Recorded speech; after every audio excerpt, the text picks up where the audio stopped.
Hey, I'm Ben, that's Shri.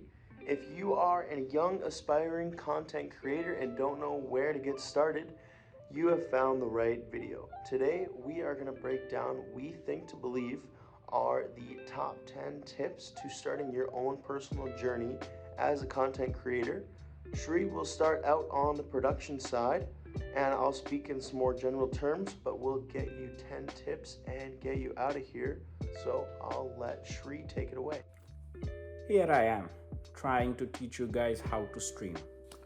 So, initially, when I wanted to stream, it was a very difficult step, I would say. And initially, I can understand that people will have some difficulty thinking about the entire setup and to what to stream and everything. But I assure you, if you have good setup, the content will lead.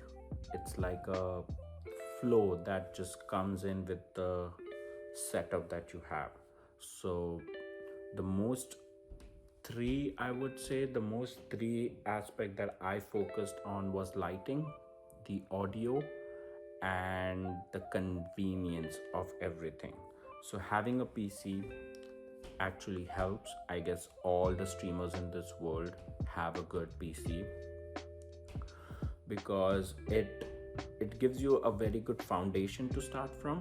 Because if you don't have a PC, it's a bit difficult for you to grab the audience attention. But if you have a good setup with a nice mic, with the audio coming out really well, with the lighting that flashes on your face, and if the audience is able to see you, can hear you properly, they'll be more attracted to see your stream maybe every day. So having a good setup is really important, and it will always give you an upper hand when you're starting streaming in your life. Okay, so guys, this is my whole setup for my streaming. I have two monitors over here, and I have a webcam which is from Logitech, which gives you like a good footage, and it gives you good clarity to your streaming. And yeah, this is where I do streaming usually. And yeah, I like it because you can, like, it's really convenient for you to show the things that you want to show on your stream and to play with it. So this is my whole setup, and you need to have good lighting so that the viewers can see it very nicely without any problem. And so this is why I use like this ring light, which gives you a good amount of light when you do the streaming. So you can actually have a nice, some different color of light in the background, and in the foreground you can use this whole ring light. You can adjust it according to your entire setup. So yeah, so because having a good lighting will always have an upper hand in getting more viewers, because they will like your way of streaming. So that, which is very important when you initially start. So the third most important aspect of streaming is having a good audio quality, because every viewer wants to have or listen good audio from the streamer that they're looking at. So this is why I use this mic. It takes like not too much space in your setup, I would say. And if you have like friends over for your stream and everything, everyone's voice can be captured through this mic. So you can get any sort of mic. This is what I usually use because I can adjust the decibel through here, and it's pretty easy to use. It has like the USB cord that we can just plug into the PC, and it works really well.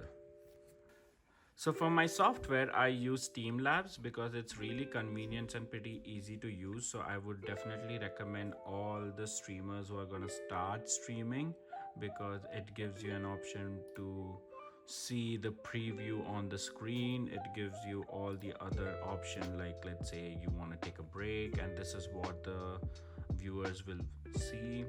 And when you go live, you get an option for putting like a webcam group over here, so you can see how viewers are gonna see you. So it gives you a very good idea like how the person in front of you, like the one who is watching you, looks like.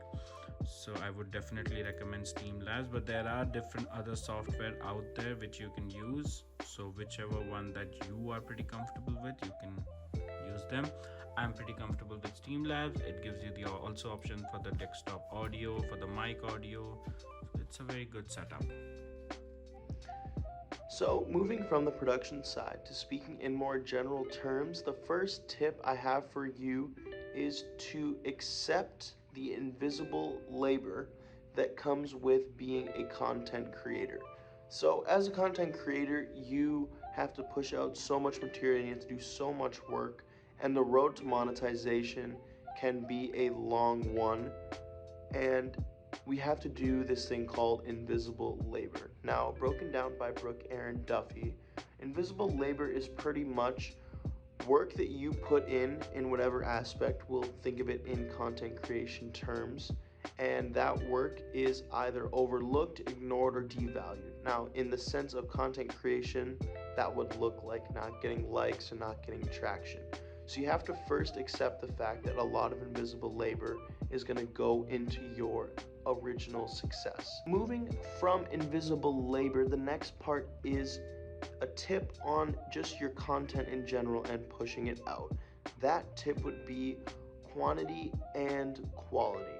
So Arigda, in his article in 2020, interviews other influencers and content creators, mentioning that the algorithm redistributed and controlled content dissemination, encouraging them to create more content more frequently, quote unquote, to beat the algorithm and to be more involved on the platform daily. So my tip with quantity and quality is don't expect to be perfect. The more that you create and the more that you push out, you will automatically, through invisible labor, learn more and get better over time. So don't expect to be perfect, but you also have to push out a bunch of content for something to stick. You know what invisible labor entails and the amount of content you have to push as a creator. The next step is creating a meaningful brand. Now that can be a personal brand or one that you create with a new name and logo, but you have to pick a niche that you're passionate about, that you want to create content around. That reason coming from Lou's 2015 article, where he mentions sharing meaningful brand experiences and receiving feedback from fellow members strengthens the ties among consumers and brand entities, which promote the foundation of your product, which is you, and builds a sense of community. So with that, you want to create a sense of community through your niche market, and focusing on that allows you to gain more traction within your own interest area and is a great way to get started and begin to build. So now that you've established a brand, the next step is to pick your platform. So that could be YouTube, could be Instagram, could be Facebook, could be TikTok. Any of these four can do in today's structure because of how much growth and platform activity they have on them. But pretty much why you want to establish what platform you're going to use is because that's where you're going to grow your product, your brand. And picking the platform that best engages people will be your quickest way to success and hopefully monetization. So Model in his article mentions that beginning content creators, such as aspiring professionals in particular, should carefully analyze and react to algorithms. You're going to get all of these tools provided with you, and it's important not to just produce your content, but to analyze it as well and to see what's sticking and what's not, depending on what platform you're using. So taking all that will go into deciding what platform you ultimately focus your content toward. All that being said, my last tip is to absorb everything. So with creating your own content and seeing the content of others, you're going to be exposed to so much information, and I just want to stress the fact that you should take as much as you can and learn from it to grow your content and improve what you're already building right now. It goes back to Arigda's article, and in his conclusion, he mentions being a professional content creator means trying to make a living by creating content constantly across platforms, learning how to deal with new technical configurations and algorithmic architectures, and negotiating their identities as part of circuits of commerce at the expense of maintaining a community of followers around themselves, their activities, and their branded content.